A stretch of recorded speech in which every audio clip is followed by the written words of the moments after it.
What's going on, Wolfpack? Time again for another wolfofbricks.com update. I am Jim, and of course, this is where we talk about Lego investing and reselling. So before we get into the main topic, we're going to quickly talk about the Eiffel Tower photos that have been released. Right now you're looking at 9to5toys.com. You know what the funny thing is? Like, Brick Fanatics, they must have some sort of relationship with Lego, because whenever the Seacrest came out, the UCS one, like, those photos were everywhere. But when you go on Brick Fanatics, they were like, what Razor Crest? I don't know what you're talking about. Then when Lego had the official reveal, then they started to do their Razor Crest news and all that stuff. So this is a great looking set. Now, I'm going to be honest, you know, as a collector, I think this is great. I would never do this as a resale because we've gone over briefly the big sets and what they potentially go for in the third-party market, like the Colosseums, the Titanics.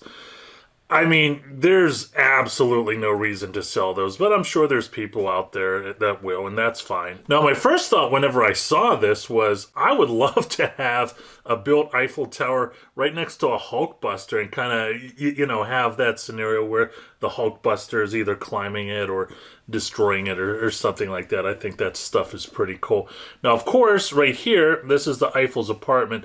This is the GWP if you were to pick it up, I think, at the early release or, you know, the first week or so, or until supplies last, of course. I really love this set. I think this set is amazing right here, but I'm certainly not, I think the retail price is like 680 bucks for the Eiffel Tower. I'm certainly not going to be purchasing that. Maybe, I don't know, it'd have to be 200 bucks off for me to purchase that, but it is what it is. Maybe 5 years from now, I'll buy a used set on Bricklink or eBay or something like that. Now, before we get into the main topic, totally unrelated to Lego, but every time I think about the Eiffel Tower or I see it in a movie or something like that, I think of this guy. This guy is Victor Lustig. Now, if you don't know who he is, well, he was a con artist, right? He sold the Eiffel Tower twice to two different people. It was crazy. He also sold the Brooklyn Bridge once. So whenever you hear the saying, if you believe that, then I have a bridge to sell you or something like that, that's where it comes from. So, you know, kind of a remarkable stories. You could go look at it online and do your own research and stuff like that. But every time I think of the Eiffel Tower, I always think about Victor Lustig. So just wanted to share that with you. All right, so let's get into it. You know, the set that I sold that you may have seen the thumbnail on was a Minecraft set, and we're going to talk about that specific set in a few minutes. But this right here is Lego Shop at Home. You're looking at the Minecraft theme, which there are a lot of great sets. And, you know, I recently did a video on themes that I'm going to kind of put a pause on buying. And it's a shame because this set right here, the Red Barn, this is such a great looking set. There's a tree house. I've done videos on tree houses in the past spanning across all themes, right? Then there's the Crafting Box 3.0. That's really good. First Adventure is already out of stock. But it's a shame that I'm not going to be purchasing any Minecraft in the near future. Hopefully, you know, in 2 to 3 years. Kind of like architecture, right? Architecture, people just went into architecture super hard, and then it seems like there's a lull and there's some sort of vacuum. So I'm looking at architecture sets again.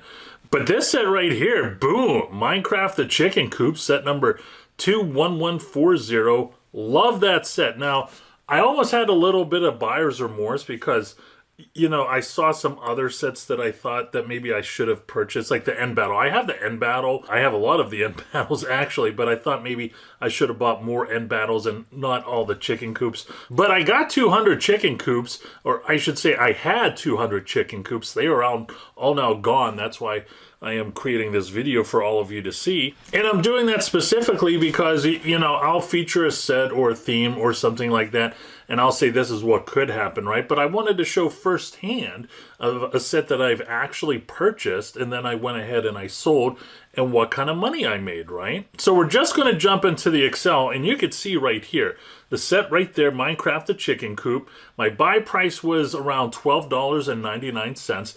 I think I purchased 100% of them at Kohl's whenever Kohl's has one of their great deals. Kohl's, I mean, when Kohl's has deals, they have deals, right? So it was discounted. Then there was Kohl's Cash. I actually think I purchased this a little bit, including the Kohl's Cash, a little bit less than $12.99. But I don't want to, overestimate and say, hey, I bought this set for a couple dollars. Next thing you know, I'm, selling it for tons and tons of money. I'm not trying to be that way at all. So a very conservative number would be $12.99. When you look at my sell price, that's an ROI of 246%. So I sold it at $45. So it was always at that $45 price point. And the whole time is 24 months. Now, I want to talk about this, right?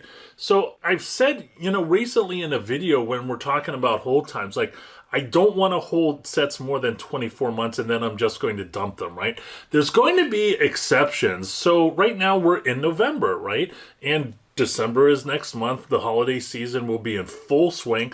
So if this was at a price that I didn't like, would I have just dumped it at 24 months?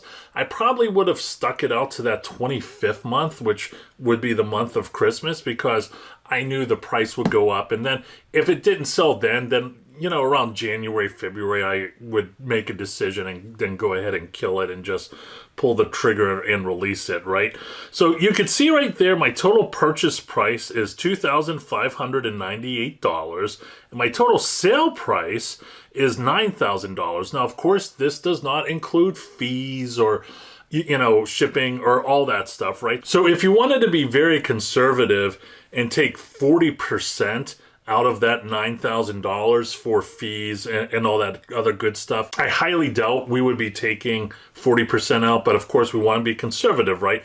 It would be somewhere between 30 and 40%. But if you did the math at 40%, your money in your hand after all the fees and all that other good stuff would be around $5,400, which is not bad, right? Because here's the thing, the whole time was 24 months. That's 2 years, right? We're going to go ahead and we're going to take a look right here at the S&P index fund, right? Now, this is a fund I have for my 2 kids in the Roth IRA. You have 2 children that have Roth IRAs? Well, of course I do. Why wouldn't you? Why wouldn't you put them on a payroll, right? But if you look at this chart, I mean, this is not a good-looking chart for the S&P 500 index fund, right? I mean, you are coming out with something. It's not a loss, but I don't know about you. I would definitely prefer chicken coops over the S&P index fund. And while we're at it, let's take a look at Bitcoin, right? Bitcoin's just getting slaughtered.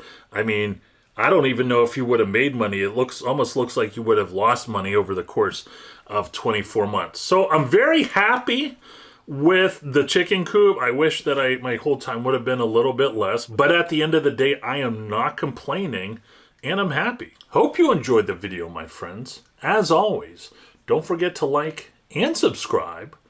Once again, I'm Jim with wolfofbricks.com. Always go out there and get it.